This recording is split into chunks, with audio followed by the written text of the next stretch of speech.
وعلى آله وأصحابه وذريته وأصول أصوله وفروع فروعه سبل الله لهم الفاتحة.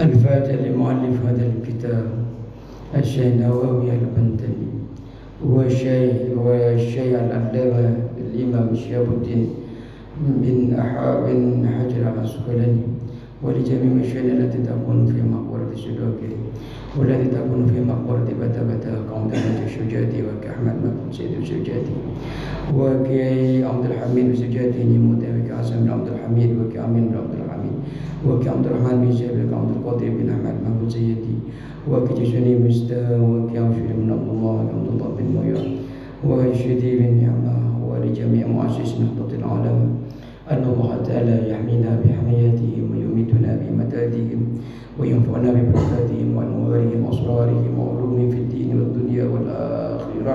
الفاتحة. أعوذ بالله من الشيطان الرجيم.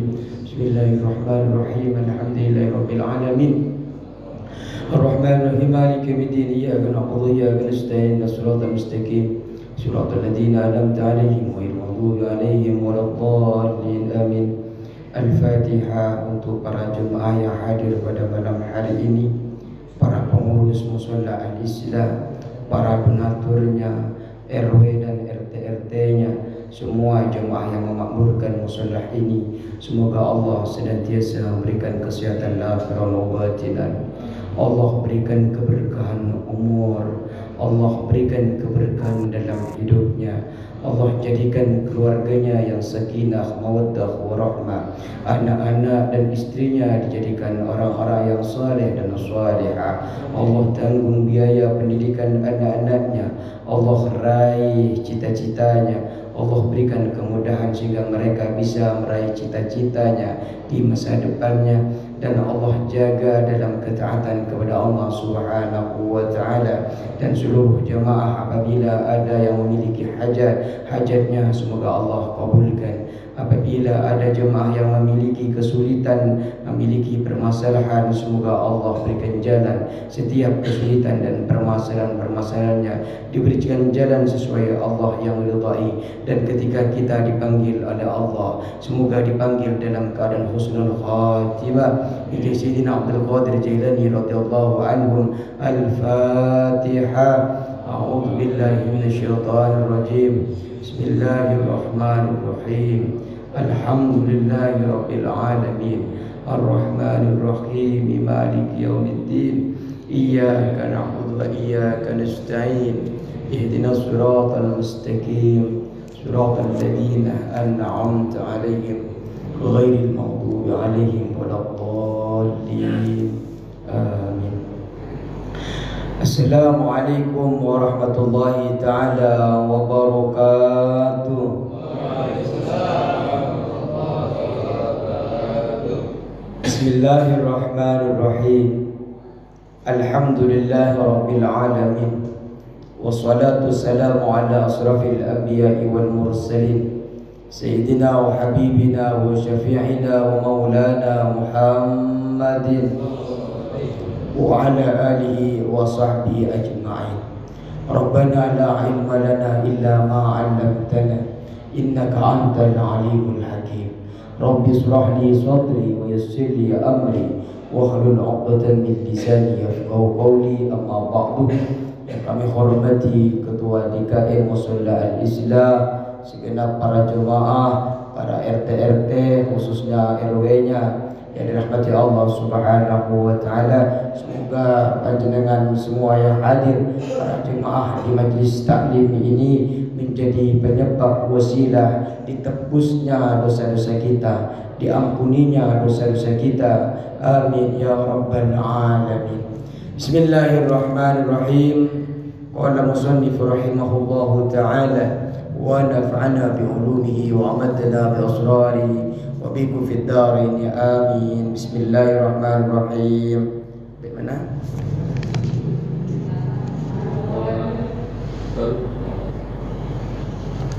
Maqalatut Tasi'ah Jibril. Bismillahirrahmanirrahim. Wal maqalatut tasi'atu, adapun maqalah nasihat yang ke-9. Hari ini kita akan mempelajari tentang nasihat yang ke-9 daripada nasihat yang dikumpulkan oleh Ibnu Hajar al-Asqalani. Datang dari siapa nasihat sekarang? Qala Jibrilu alaihi salamu. Qala berkata Jibrilu, siapa Jibril alaihi salam? Ada yang tahu siapa Jibril? Malaikat, dikenal juga dengan Ar-Ruh. Jibril alaihi salam. Apa yang dikatakan Jibril? Ya Muhammadu, wahai Muhammad. Jibril mengatakan kepada Nabi Muhammad, ya Muhammad. Cuma satu orang yang Allah sendiri. Jangan pelit. Tapi alhamdulillah enggak ada yang pelit, untuk tidak salah. Kurbannya nyampe ke rumah soalnya. Terima kasih ya, sudah sampai ke rumah.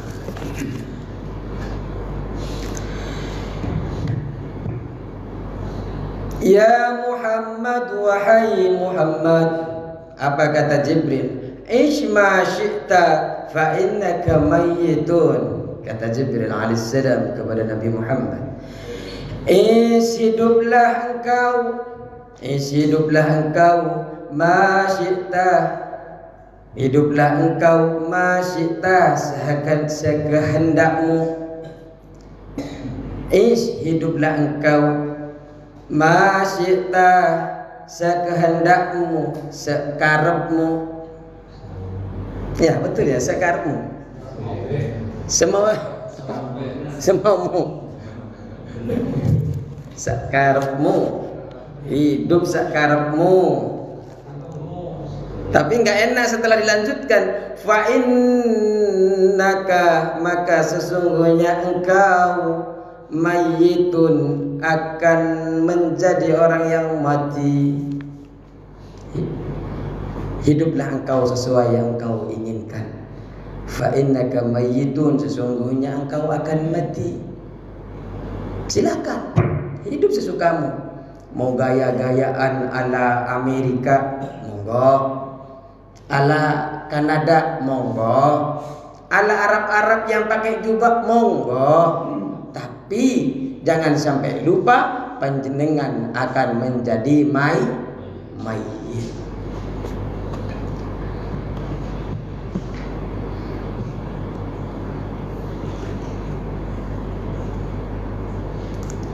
Lianna akhiral hayy, karena akhir kehidupan.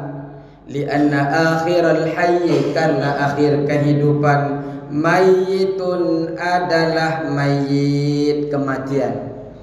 Akhir daripada kehidupan adalah kematian. Hari ini yang kita tunggu-tunggu tidak ada lain, hanyalah kematian, Pak.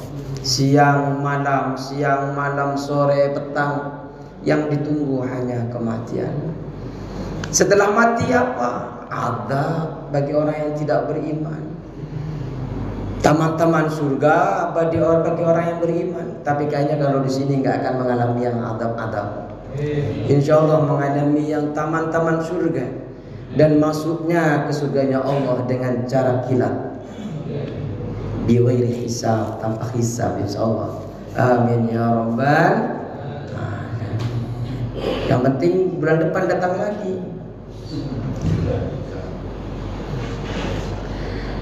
Maksudnya disuruh datang biar istiqomah. Jangan sampai akhir hidup kita suka ngaji,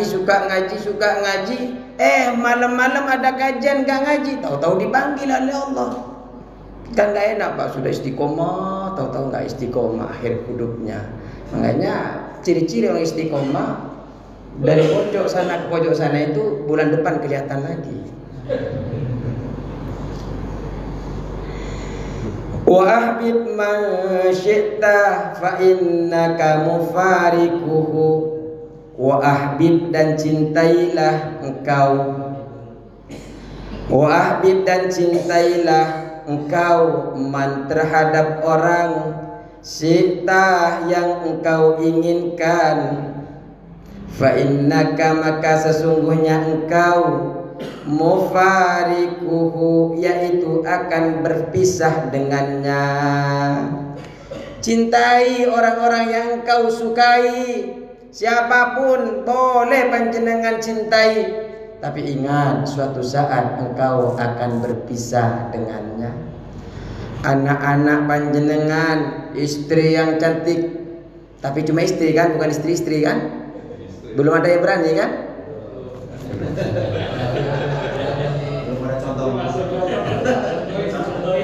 Ya, kebetulan nggak berani juga ini. Jadi istri kita cantik, panjenengan cintai kata malaikat Jibril alaihissalam. Anak-anak yang lucu, maaf bukan anak-anak kayaknya kalau di sini, cucu-cucu yang lucu. Ya, oh ada sebagian yang belum kelihatan, oh ini belum punya cucu, belum. Kalau dari sana cucu-cucu yang lucu. Sebenarnya ini pas kajian jenengan ini Pak, sama jenengan juga pas. Cucu-cucu kita lucu Pak. Maaf, cucu-cucu panjenengan, soalnya saya belum punya cucu. Cucu-cucu panjenengan ini lucu. Panjenengan oleh malaikat Jibril alaihissalam silakan dicintai sesuka panjenengan. Mau cintanya 50%, 80% sampai 100%, monggo silakan. Tapi ingat, panjenengan itu akan berpisah dengan cucu yang lucu itu. Panjenengan akan berpisah dengan istri yang panjenengan, yang menemani panjenengan keadaan suka dan duka. Yang dalam keadaan panjenengan sedih, ada istrinya yang menemani, sehingga cintanya bukan hanya sekedar mawaddah, tapi juga warahmah. Warahmah itu sudah cinta tanpa alasan sudah Pak. Mau pakai skincare atau enggak, jenengan tetap sayang sama istrinya. Cintai jenengan tidak apa-apa, kata malaikat Jibril alaihissalam. Tapi ingat, panjenengan kelak pasti akan berpisah. Mufarikuman, orang yang akan berpisah. Mufarikuman, orang yang akan berpisah. Man syi'tah, dengan orang yang engkau sukai. Bil mauti, dengan kematian. Panjenengan itu Pak akan menjadi orang yang berpisah dengan orang yang panjenengan senangi, dengan panjenengan yang cintai, dengan panjenengan orang-orang yang panjenengan kasihi. Panjenengan akan berpisah dengan bil mauti, dengan kematian. Kira-kira ada yang tidak akan mati Pak? Ada yang tidak akan mati. Saya nonton film-film dulu itu, ternyata sampai sekarang nggak ada memang mati Pak. Ada namanya Mak Lampir dulu itu, nggak ada ternyata sampai sekarang. Alin Dharma, Sudawirat siapa dulu itu, nggak ada ternyata, walaupun punya ilmu rawa rontek dan sebagainya. Nggak ada, semuanya akan mati. Manusia yang terbaik saja Nabi kita Muhammad SAW, beliau itu wafat. Apalagi kita sebagai sosok yang bukan siapa-siapa. Insya Allah kita itu akan berjumpa dengan yang namanya maut, kematian. Maka cintailah siapa yang panjenengan sukai, tapi ingat panjenengan akan berpisah dengannya. Jadi panjenengan kalau lihat cucunya nanti pulang Pak, gendong Pak, nggak apa-apa, tapi ingat, ya Allah nanti saya akan berpisah dengan cucu saya ini. Jadi gimana ya? Apa nanti nggak bahagia nanti gara-gara ikan itu?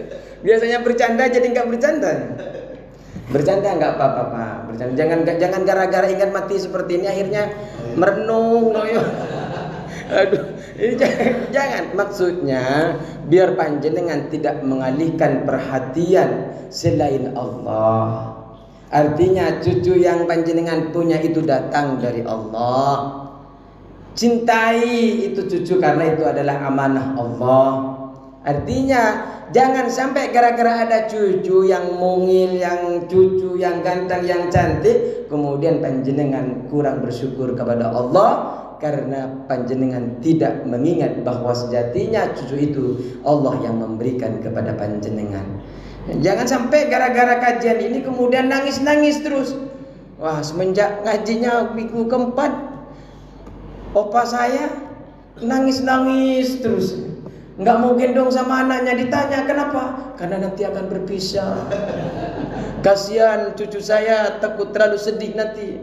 Bukan begitulah Pak tujuannya. Tujuannya adalah kita biar tidak melupakan Allah gara-gara cucu, gara-gara orang yang kita sayangi yang hanya sekedar menemani kita di dunia ini. Allahumma shalli ala Muhammad. Terus wa'mal ma syi'ta, wa'mal dan beramallah engkau, wa'mal dan beramallah engkau, ma syi'ta terhadap apa yang engkau sukai, yang terhadap engkau yang sukai, yang engkau inginkan. Mau sukai, mau inginkan dipersilakan. Berbuatlah sesukamu. Nah itu. Wa'mal ma syi'ta. Berbuatlah sesukamu. Fa innaka majzi'um bihi. Fa innaka maka sesungguhnya engkau majziyun bihi. Majziyun yaitu yang dibalas bihi dengan ma. Yang akan dibalas engkau itu. Berbuatlah sesukamu karena suatu saat engkau akan dibalas terhadap apapun yang engkau kerjakan. Panjenengan itu Pak, di padang mahsyar itu panjenengan akan diberikan nanti setelah padang mahsyar itu akan namanya hisab itu Pak. Ada kitab yang diterima dengan tangan kanan, ada yang diterima dengan tangan kiri. Yang beruntung itu yang diterima dengan tangan kanan Pak. Fa amma utiya kitabahu biyaminihi fasawfa yuhasabu hisaban yasira. Dan apabila kitab itu diterima dengan tangan kanan, maka hisabnya akan dihisab dengan hisab yang mudah, yang gampang. Pertanyaannya sekarang, apakah hisab yang akan dilakukan para malaikat, yang dilakukan Allah kepada kita itu termasuk yang gampang atau tidak? Apakah kitab yang akan terima oleh kita itu melalui tangan kanan atau malah tangan kiri? Itu nanti Pak. Makanya Sayyidina Umar radhiyallahu an beliau mengatakan hasibu qabla an tuhasabu. Hisablah diri panjenengan itu sebelum dihisab. Artinya hisab itu apa? Evaluasi terus Pak. Apakah saya hari ini sudah lebih baik daripada kemarin? Apakah kemarin itu terus amal-amal jenengan itu akan dihisab? Makanya sebanyak apapun panjenengan hartanya tidak akan pernah terlewatkan sedikit pun daripada perhitungan Allah Subhanahu wa ta'ala. Makanya ada ulama di Mesir itu Pak, hartanya banyak sekali, menjelaskan tentang hisab ini. Katanya di hisab itu nanti itu di bawah orang yang dihisab itu terdapat bara api, yang ketika tambah lama tambah kesakitan. Semakin banyak harta yang dia punya, maka semakin lama dia masanya dihisab. Sampai kancing kita nih Pak yang mau ke sini itu dihitung sama malaikat, dicatat buat apa itu kancing dipasang. Mau ke klub malam atau ke Al-Islah, mau ke kafe atau mau itikaf ke Al-Islah, itu dicatat semuanya. Beruntunglah panjenengan karena ada di Al-Islah semua ya. Enggak ada di tempat karaoke, enggak ada di tempat yang berbau-bau maksiat. Yang minim ya nyanyi nggak maksiat, maksudnya yang ikutin yang nggak maksiat. Tapi ketika lihat pendek yang auratnya kebuka itu ya maksiat Pak, karena memang aurat kan diatur oleh Islam. Astagfirullahaladzim, auratnya balik lagi bolus ya, dihisab. Tapi ada salah satu santri yang ngaji kepada beliau bertanya, wahai Syekh, bukankah engkau itu banyak hartanya? Bagaimana nanti berarti panjenengan itu termasuk ulama yang lama nanti akan dihisab? Apa kata syekhnya? Beliau mengatakan 90% harta saya itu saya sedekahkan kepada fakir miskin. Kami bagikan di masjid-masjid makanan-makanan. Jadi dia ngambil hanya 20% saja untuk kehidupannya. Nggak tahu di sini apakah sudah seperti itu ke Masjid Al-Islah. Ya bisa, insyaallah. Ya kalau panjenengan ingin berat dihisab, ya jangan kasih Pak Al-Islah itu. Kalau Al-Islah butuh kipas, ternyata sudah banyak kipas. AC sudah banyak. Nggak butuh apa-apa lagi. Nggak butuh apa-apa. Berarti ini musola yang nggak butuh apa-apa. Saya setiap ke masjid itu masih ada butuh ininya, butuh ini. Ternyata di sini sudah lengkap. Insya Allah panjenengan termasuk orang yang sedikit dihisab. Amin ya rabbal alamin. Cuma kan begini Pak, kehidupan itu kalau kita orang yang bermukmin ini Pak, kematian itu terasa dekat Pak. Tapi bagi orang yang tidak beriman atau yang beriman imannya lemah, mereka akan menganggap kematian itu masih jauh. Kenapa? Karena sibuknya kita di dalam mencari nafkah, sibuknya kita dengan dunia itu, sehingga kita beranggapan masih lama kiamat, adab masih lama, karena tidak nampak di hadapan kita. Kalau kita yang beriman termasuk merasa dekat. Makanya kita hadir ke sini nih Pak, takut oleh Allah sewaktu-waktu kita dicabut, sehingga kita memperbanyak berjamaah, memperbanyak taklim. Siapa tahu ini menjadi bekal kita. Karena begini ya, kalau melihat cerita-cerita di dalam kitab Nasuhul Ibad ini, ternyata tidak semua amal yang kita kerjakan itu menjadi saksi bagi kita Pak. Karena pernah di dalam muqaddimah di sini di Nasuhul Ibad di awal-awal itu, ketika Imam Ghazali wafat, ada salah satu ulama bermimpi Imam Ghazali.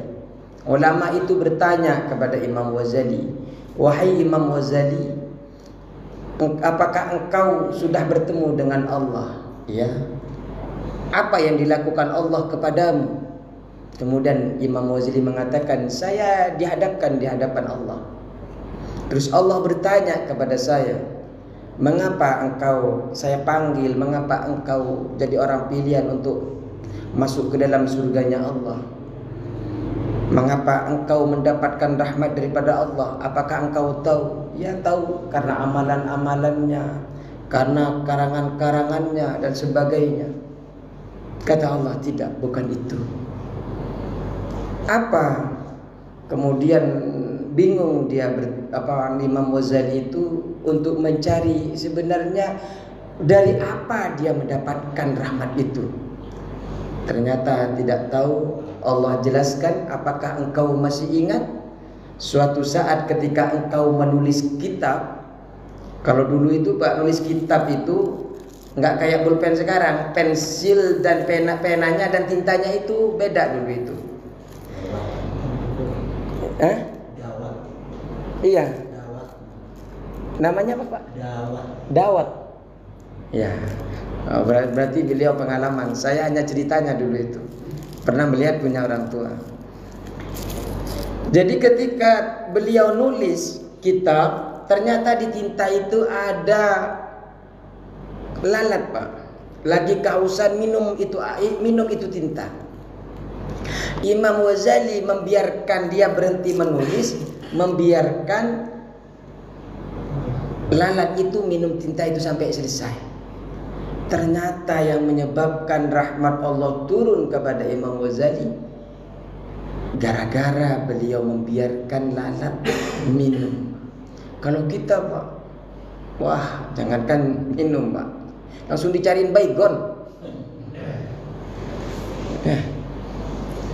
Artinya ternyata kita beranggapan padahal minum tinta itu kan sepele. Ya, kan sepele Pak amalan seperti itu. Tapi ternyata karangan-karangan Imam Ghazali yang banyak seperti itu dalam mimpi itu kalah dengan yang dianggap remeh oleh kita itu. Tapi jangan sampai gara-gara ini kemudian panjenengan di rumahnya dibanyakin lalat Pak. Belum tentu juga. Baik. Jadi panjenengan itu kerjakan apa saja, tapi panjenengan pasti dihisab oleh Allah Subhanahu wa ta'ala, pasti dibalas oleh Allah. Kalau balasannya itu baik, maka akan baik. Lanjutannya kata Syekh Nawawi, li'anna al-ibadah, karena sesungguhnya hamba majziyunah, yaitu akan dibalas bi'amalihim dengan amal-amalnya ibad. In khairan fa khairun, jika amalnya baik maka baik pula balasannya. Wa in syarron, apabila jelek amalan itu, fa syarrun, maka jelek pula balasannya. Kalau baik panjenengan tanam, panjenengan akan memetik yang baik-baik. Assalamualaikum warahmatullahi wabarakatuh. Sebaliknya Pak, kalau panjenengan menanam sesuatu yang jahat, yang jelek, suatu saat panjenengan akan memetik balasan dari apa kejahatan yang panjenengan tanam. Selain dibalas, akan ditampakkan kepada panjenengan kejelekan-kejelekan. Faman ya'mal misqala dzarratin faman ya'mal misqala dzarratin sarraya. Jadi jelek akan ditampakkan, buruk juga akan ditampakkan. Fa'alhamaha fujuraha wa taqwaha. Di dalam diri kita ini Pak, sebenarnya Allah telah berikan ketakwaan. Allah berikan fujur. Fujur itu kefasikan. Tinggal kita pilih nih, mau yang fujur apa yang takwa. Kalau panjenengan milih yang fasik, neraka tempatnya. Kalau panjenengan pilih yang takwa, surga tempatnya. Allah berikan pilihan kepada panjenengan. Walaupun ada takdir, sebenarnya Allah memberikan kebebasan untuk memilih panjenengan. Malah mungkin saya sering cerita tentang orang yang sudah ditetapkan waliullah, yang sudah ditetapkan masuk nerakanya Allah, tapi dia tetap rajin ibadah. Dia sudah memiliki mukasafah. Allah berikan keterbukaan hati sudurnya.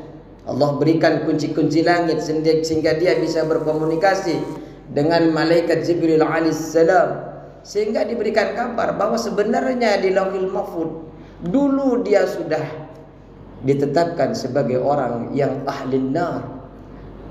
Diberikan kabarlah kepada orang yang ahli ibadah ini, kenapa engkau masih ibadah? Bukankah engkau sudah tercatat di dalam buku sana engkau akan masuk neraka? Apa kata orang ini yang waliullah ini, kekasih Allah? Surga dan neraka itu bukan hak saya. Walaupun saya masuk surga ataupun saya sekalipun masuk neraka, yang penting Allah ridho kepada saya akan tetap ridho walaupun saya berada di neraka. Kalau panjenengan kan doanya ya Allah masuk surga, ketemukan dengan bidadari ya Allah. Tujuannya bidadari. Ini ridha. Jadi walaupun beliau masuk neraka, ridha. Pada akhirnya gara-gara ridhonya kepada Allah ini Pak, ternyata malaikat datang lagi memberikan kabar kepadanya. Ternyata Allah sudah mengganti. Allah tetapkan karena Allah itu memiliki sifat jaiz Pak. Mungkin merubah, mungkin mentiadakan, mungkin mengadakan, itu ada Allah sifat jaiz itu. Mungkin autarku fi'luhu autarkuhu, itu fi'lihi autarkihi, itu memang Allah memiliki sifat melakukan, meninggalkan, itu memiliki sifat itu, memiliki sifat jaiz. Mari lanjut kita. Wal maqalatul asiratu, adapun nasihat yang ke-10.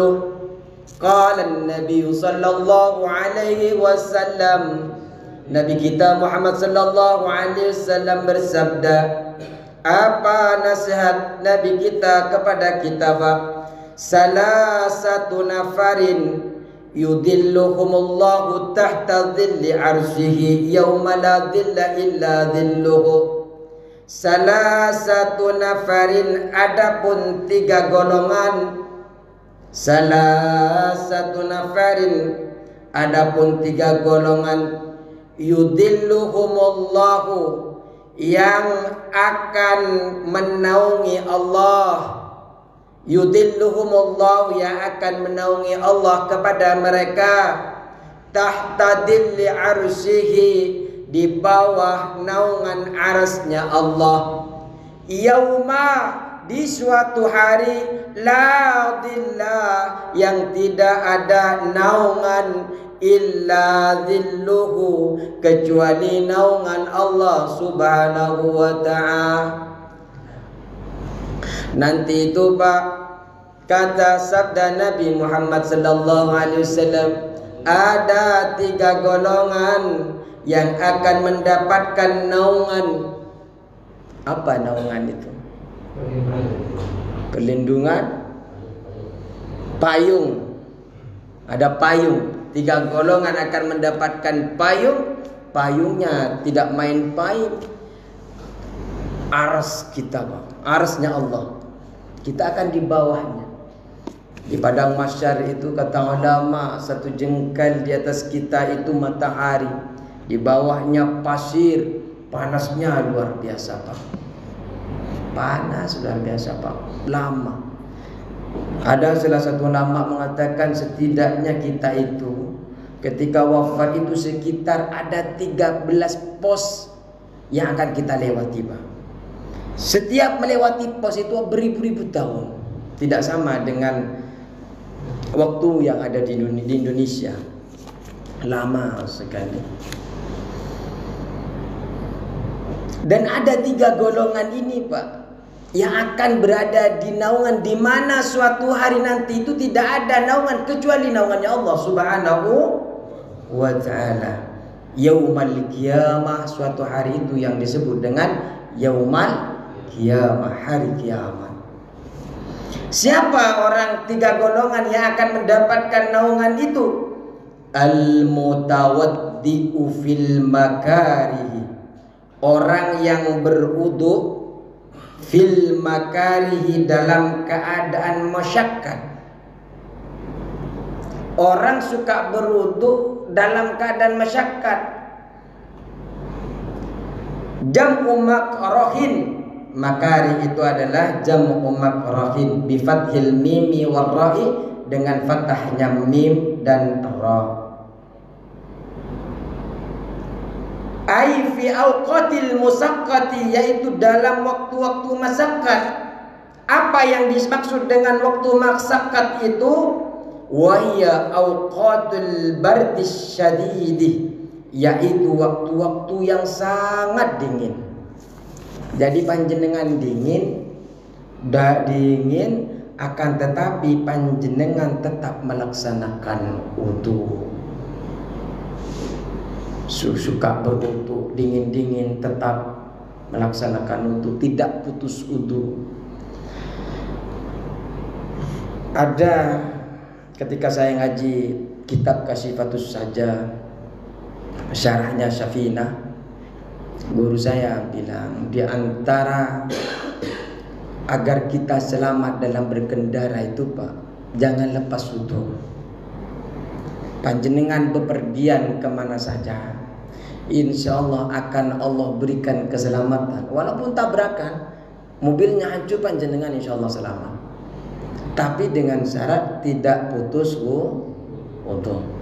Makanya Pak, panjenengan kemanapun panjenengan pergi, pulang kampung, mudik, jangan pernah lepas wudu.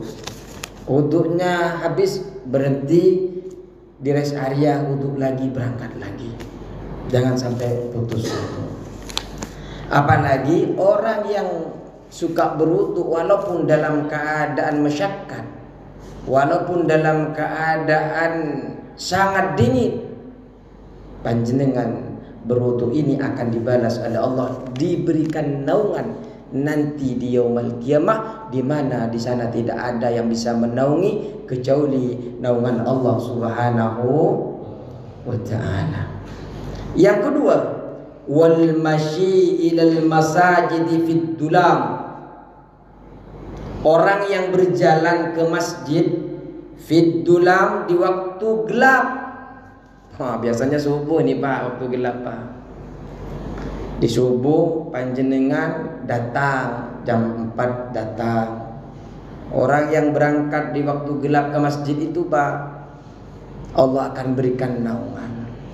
Ya memang Pak, kadang amal itu tergantung keimanan kita. Kalau imannya lagi tinggi, jangankan disuruh jam 4, jam 2 berangkat Pak. Tapi kalau di sini kan dekat-dekat. Ini kan dekat-dekat semua kan, terutama ketua DKM-nya. Untuk apa? Li ajlis salati ma'al jama'ati.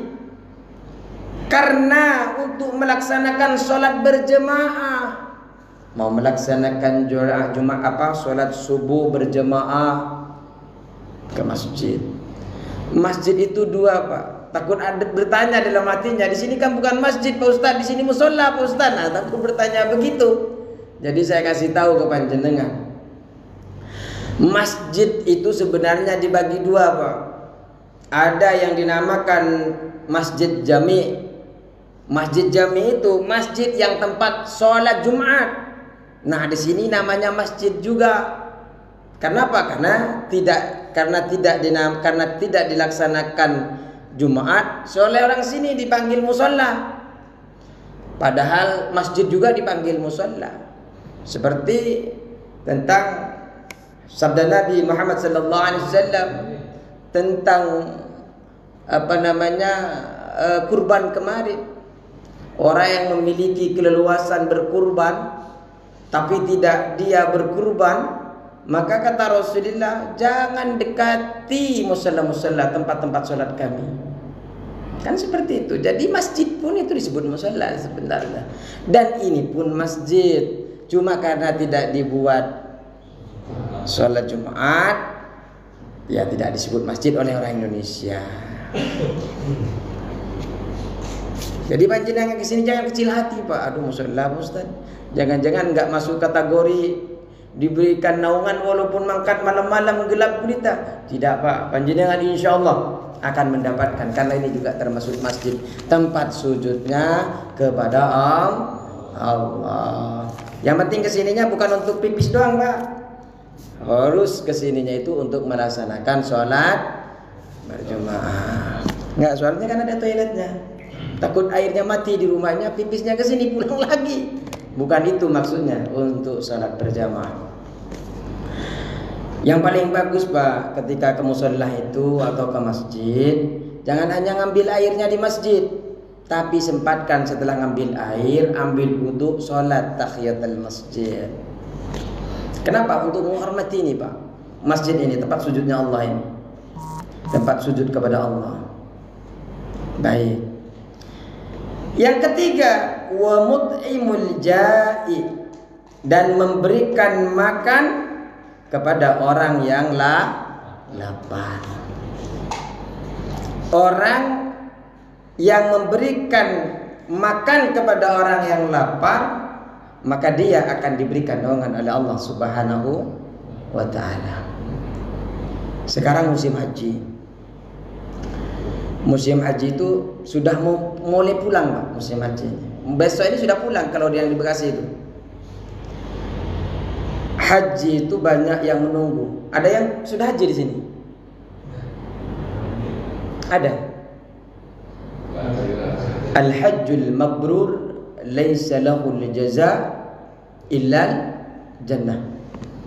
Haji mabrur itu tidak ada balasan kepadanya kecuali surga.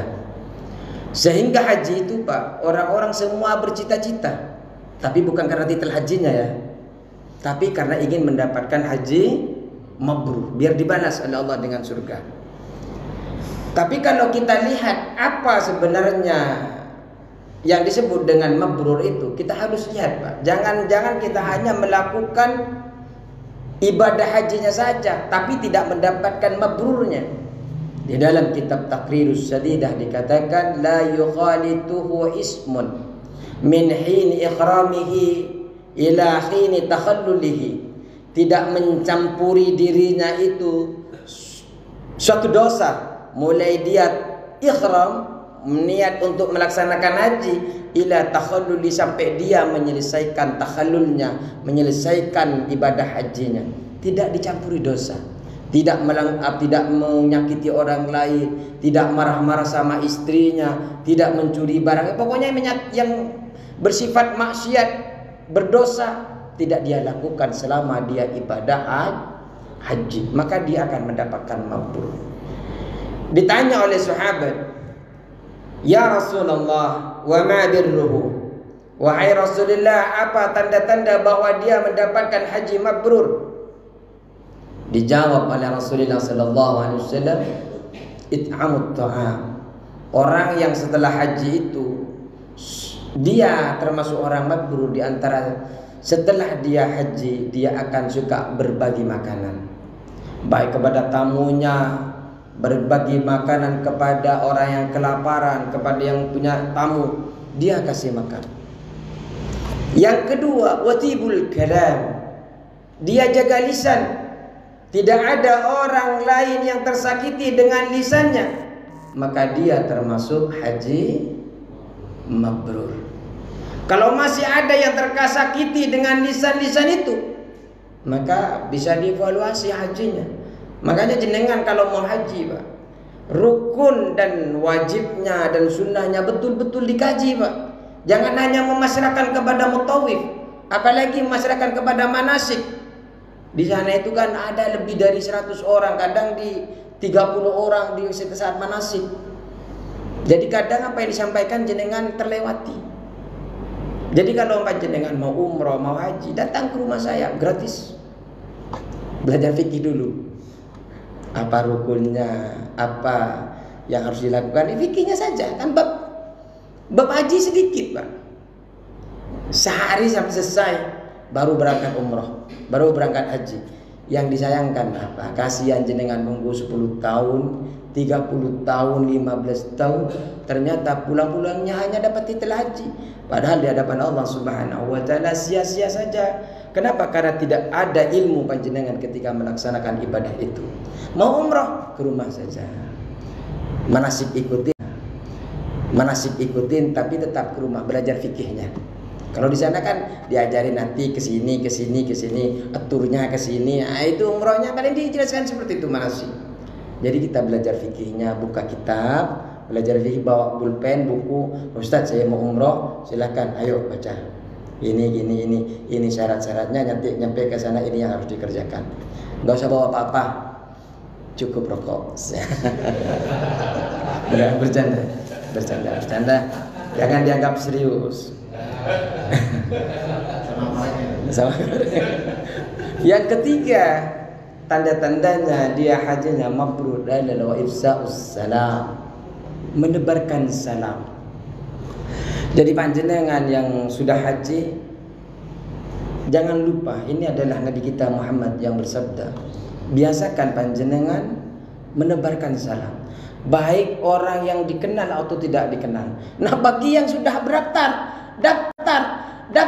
yang daftar itu sudah mau haji 2 tahun, 3 tahun, 5 tahun lagi. Tanda-tanda ini sudah lakukan sekarang, Pak. Biar kebiasaan.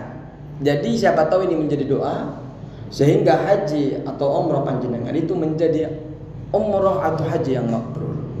Amin ya rabbal. Semoga kita semua bisa dipanggil oleh Allah ke tanah sucinya, bisa membaca labbaik Allahumma labbaik, labbaik Allahumma labbaik. Itu akan menangis sampai ke sana, Pak. Baik. Kila wal maqalatul hadiyah sarah. Belum kan? Satu lagi. Wal maqalatul hadiyah sarah, dan nasihat yang ke-11. Kila ditanya li Ibrahim alaihissalam, bagi Ibrahim alaihissalam. Ibrahim alaihissalam. Ini momentum Ibrahim juga, Pak. Kemarin itu Yaumut Tasyrik, Yaumun Nahar, Arafah. Makanya kemarin itu ada namanya Yaum Arafah, ada namanya Yaumu Tarwiyah, ada namanya Yaumun Nahar. Terus kalau ditanya, apakah kita Arafahnya puasanya ikut sini apa ikut Arab? Ikut mana, Pak, jenengan kemarin?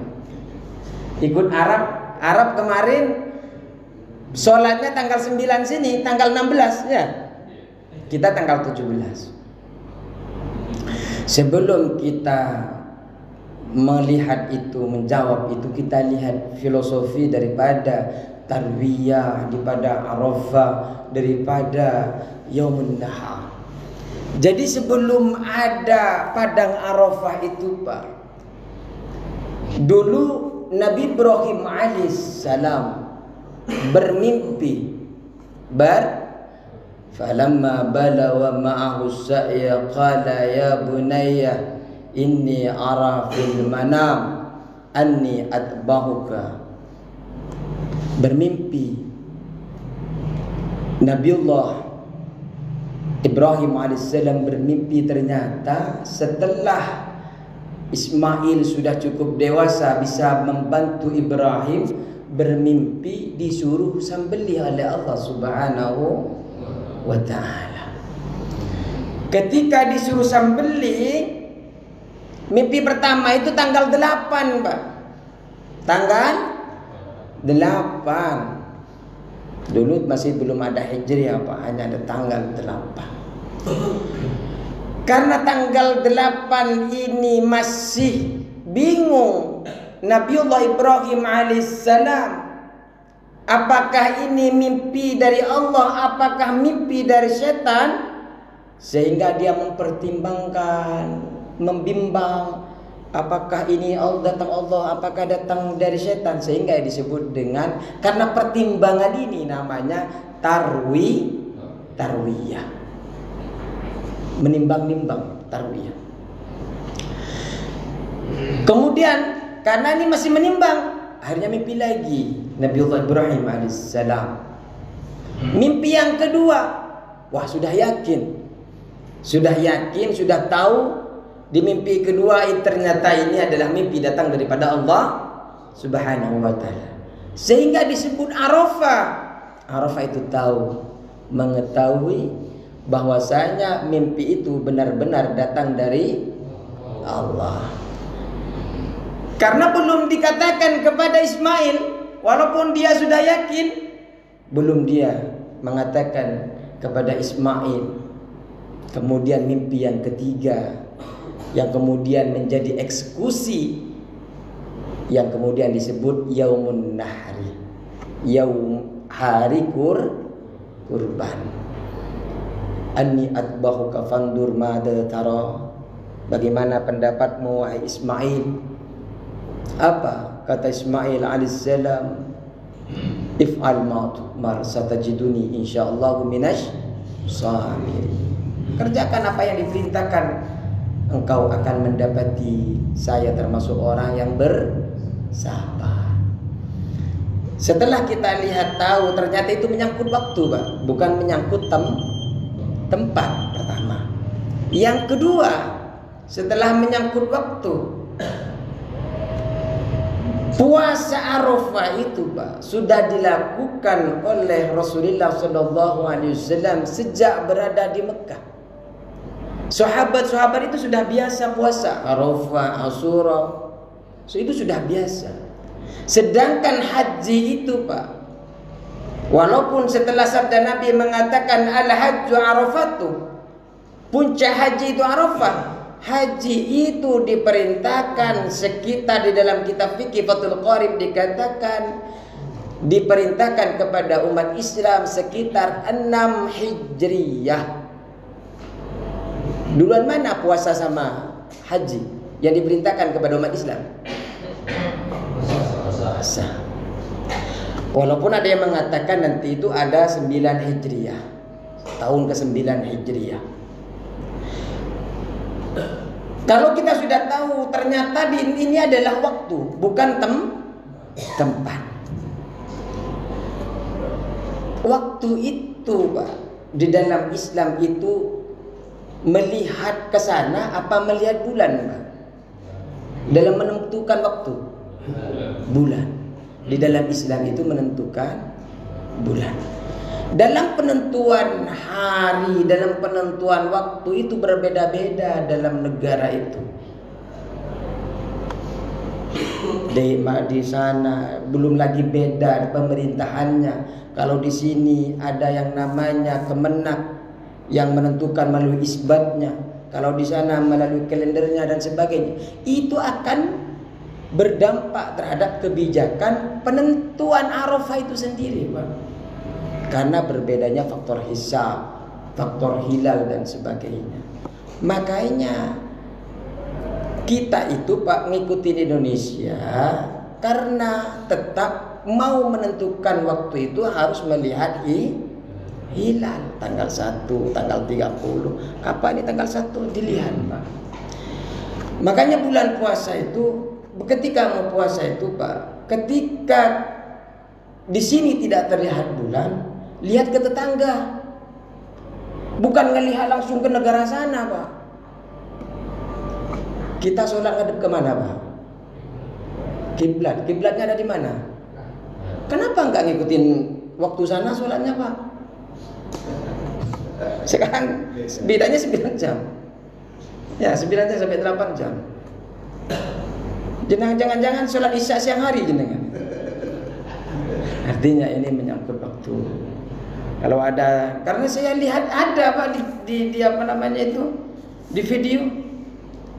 Kita ini puasa Arafah karena di sana sudah Arafah. Kenapa enggak puasa Arafah, enggak ngikutin sana? Ada di TikTok itu. Wah, ini kajiannya gimana ini? Apa enggak lihat dulu awal mula daripada penamaan Arafah itu sendiri? Nah, baik, karena ternyata sudah adzan tadi sinyal. Baik, mohon maaf ya, telat. Terlalu banyak cerita saya. Enggak boleh ya banyak cerita. Baik, sebelum kita tutup, mari kita baca kafaratul majlis.